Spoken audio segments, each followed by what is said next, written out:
Hey, welcome back to the channel. Today I want to talk about smoke and mirrors. And what I mean by that is I want to talk about some of the tricks that you can use in your YouTube videos to obtain the look you're looking for without spending a bunch of money. And I figured the best way to do that is to show you some of the tricks that I use in my videos. So here we go. Smoke and mirrors, guys. Welcome to the movie factory. Now, if you're just getting started on YouTube, chances are you've seen a ton of videos that say, the best way to get started on YouTube is use that phone in your pocket, record a video and upload it. And that is absolutely true. That phone in your pocket can do amazing stuff.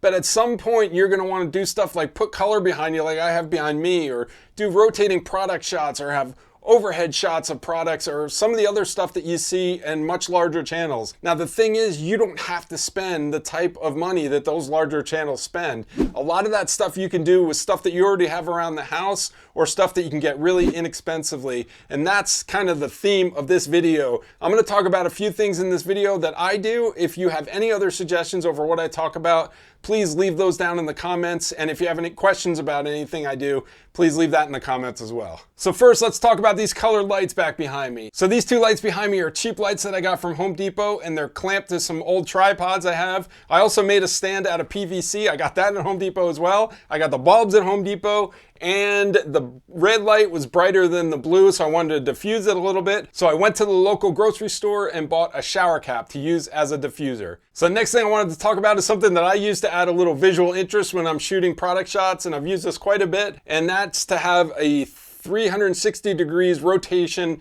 of that product that I'm shooting. Now you can go out to Amazon and you can buy these motorized platforms that spin around. You can even control them from your phone and stuff. But what I use, and what I've been using from the beginning, is the rotating tray from my microwave. I take that glass tray out, take the wheels that go underneath it, and put the product up on a pedestal and adjust the camera in such a way that I can't see that microwave tray, and then just real slowly use my fingers to rotate the tray. Sometimes it works good, sometimes it's a pain in the butt, but it's a real cheap solution to have that 360 rotation to add a little bit of interest into your product shots. And you could also do this with a Lazy Susan or something like that, just anything that rotates. So at one point in my YouTube history, I decided I wanted to do some overhead product shots and get real fancy and stuff. I was watching my buddy Aaron Wilhelm's channel one day and saw that he was doing some overhead shots.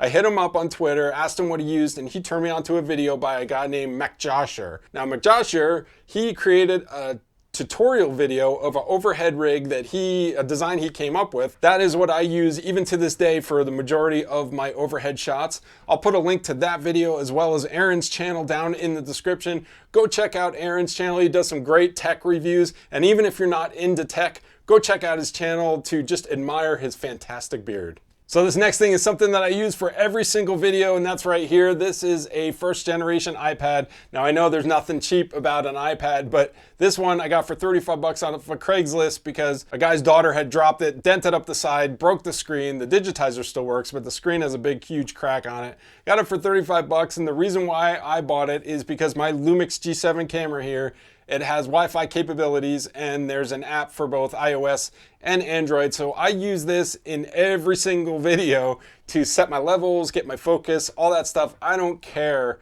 that it has a broken screen. The digitizer works, it does everything I need, and it was 35 bucks. So the last thing I want to talk about is my microphone, and this is the microphone that I've been using pretty much from the beginning of my channel. It's just a cheap lavalier mic that I got on Amazon. I have a link down in the description if you want to check it out. It's a lavalier mic, but you can't see it clipped to my collar or anything, and that's because what I do is I take two pieces of tape, fold them in the triangle, stick them on either side of the microphone, and stick that to my chest. So it's up under my shirt, but it's still close enough to my mouth that it picks up a good signal. This is a pretty decent mic. I think the audio is pretty decent on my channel. At some point I want to update, but it suits me just fine. And like I said, it's been reliable. I've been using it since my channel started. All right, so that's some of the things that I use in my video. If you have any other suggestions, leave those down below. And I guess the point of this video is for small channels and larger channels alike, look at things differently and see how you can use what you have around to get some of those fancier shots, those more interesting shots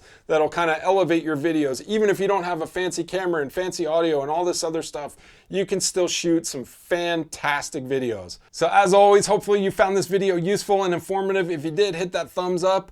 If you haven't subscribed yet, please consider doing so, and come see me on Twitter, Instagram, and Facebook. Love meeting new people on there and chatting with them, and I will see you in the next video.